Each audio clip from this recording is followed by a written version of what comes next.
Red Zone TV kwoli webale kubanga okyagoberera byonna gy'osinzira okubanga gy'otulabira kyokola kya mutawaana nnyo gwatambula naffe ku mukutu gaggadde ogwa Red Zone TV atanaba kubanga osubscribinga nnyongera okubeera nga nkujjukiza n'okusaba nti kkirira wansi awo olaba ekigambo subscribe kikwateko kwata kade aka notification obeere nga ate tomisinga nsonga yonna kakati ekiri eggulu kyenjagala okubanga nkuleetera nakugambye agenda kuwa buli mbeera enaabeeva sayidi eyo abakulu batuuse dda mu kibuga eky'eggulu era palamenti yatudde dda bali mu kubeera nga bateesa wabula waliwo ebiteeso ebisesa n'ebigambo ebisesa byasandyagadde kubeera ng'osubwa njagala kuba nga mbikuwa ebiva eggulu nakugambye ababaka ba palamenti bangi abali ku ludda oluvuganya abamu nga beefuula abali mu kibiina ekya National Unity Platform era nga nabo bagenze newankubadde nga leader of opposition n'olukiiko lwakulembera nga bakkaanya kimu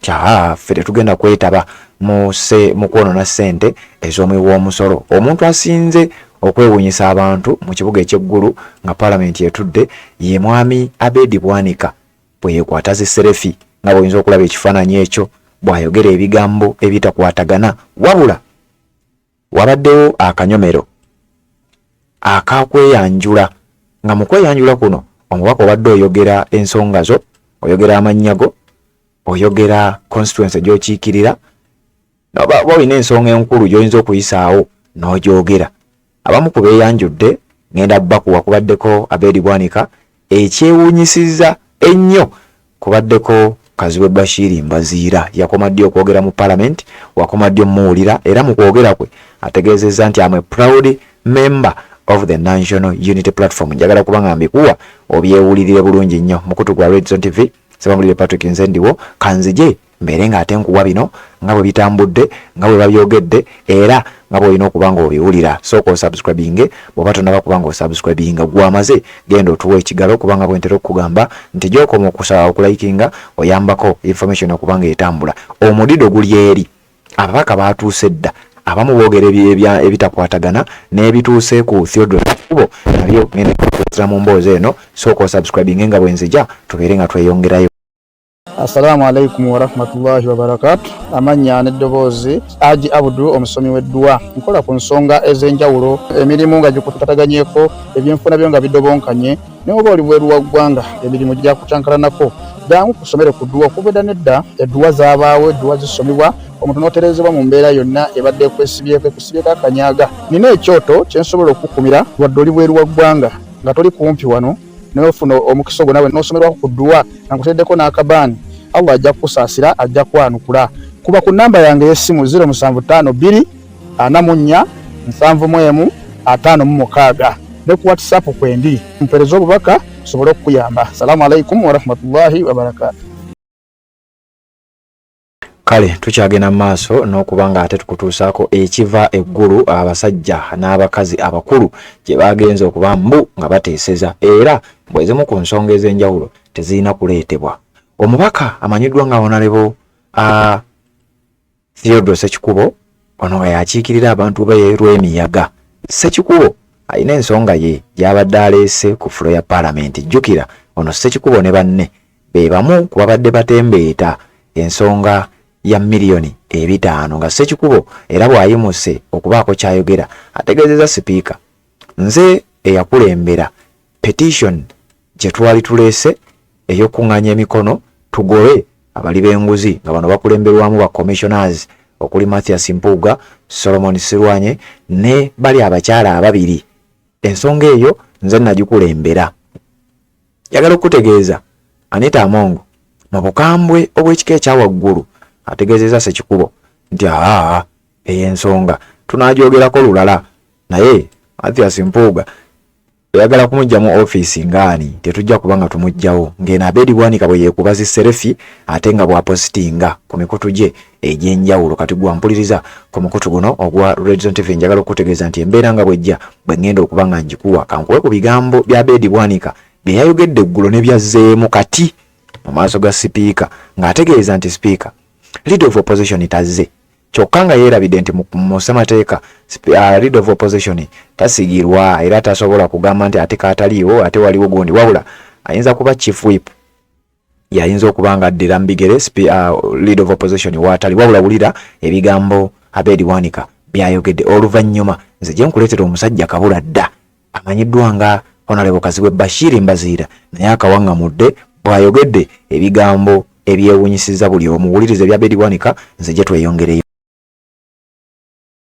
Article 82A(1) clearly says that there shall be a leader of opposition in the parliament.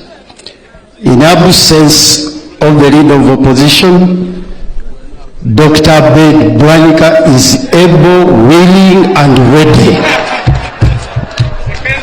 I am a member of parliament from Chimanya Kabonera Masaka City and I am a member of the National Union. Article 82A(1) clearly says that there shall be a leader of opposition in the parliament. In absence of the leader of opposition, Dr. Abedi Bwanika is able, willing and ready. I am a member of parliament from Chimanya Kabonera Masaka City and I am a member of the National. Article 82A(1) clearly says that there shall be a leader of opposition in the parliament. In absence of the leader of opposition, Dr. Abedi Bwanika is able, willing and ready. I am a member of parliament from Chimanya Kabonera Masaka City and I am a member of the National Unity Platform. I'm Haj Kazibwe Bashir Mbazira, Member of Parliament representing the people of Kawempe South. As you can see, I'm a proud member of the National Unity Platform. I'm also the self-appointed minister in charge of information, communication and national guidance. Thank you. I'm Haj Kazibwe Bashir Mbazira, Member of Parliament representing the people of Kawempe South. As you can see, I'm a proud member of the National Unity Platform. I'm also the self-appointed minister in charge of information, communication and national guidance. Thank you. Right Honorable. Yes, beba abasajja bammwe kubaddeko Honorable Kazibwe Bashir Mbazira oluvannyuma lw'ebbanga nga tayogera mu parliament nga talabwako nga n'abamu kubakiikirira tebamanyi gyali. Kakati olunaku lwaleero batudde era bali mu kubyogera, abamu bali mu kubanga bakutuukiriza ebyabwe oba olyawo byesinza kubanga mmanya, wabula nkugambye Theodore Sekikubo ensonga ye bagivuvubye era bamuganya. Abamu ku babaka abalala abalabiddwako nga bano nabo batuuse dda nga beefuula bali ku ludda oluvuganya olwali badde terukkiriza kubeera nga ate lukwasaganya ensonga eyo. Kuliko Honorable Lumu Richard, ono nakugambye wa Mityana ey'Amaserengeta, Mityana South gyakiikirira mu parliament, nayo ye wa DP, oyo ye oyinza obutamuteekako nnyo nankani n'abalala boyinza obutateekako mbeera ya Abedi Bwanika oyo gwolaba ku screen yo asookera ddala awo, oyo ye yasabye n'obwa leader of opposition mbusennyonyi waatali. Honorable Kazibwe Bashir Mbazira n'abalala gurupu weeri awo oteekwa okuba nga osobola obitegeera gwabadde agoberera omukutu guno gwa Red Zone TV. Bali kubanga okyagoberera yonna gy'osinzira okuba nga gy'otulabira buli ekinaavaayo ogenda kuba nga okifunira wano, atannaba kubeera nga ate osubscribe nga kikole tubeere nga tutambula ffenna tuwuliziganye mu updates eziddako. Ngenda kujja ate era mbeere nga nkuwa byonna ebigenda okuva sayidi eyo.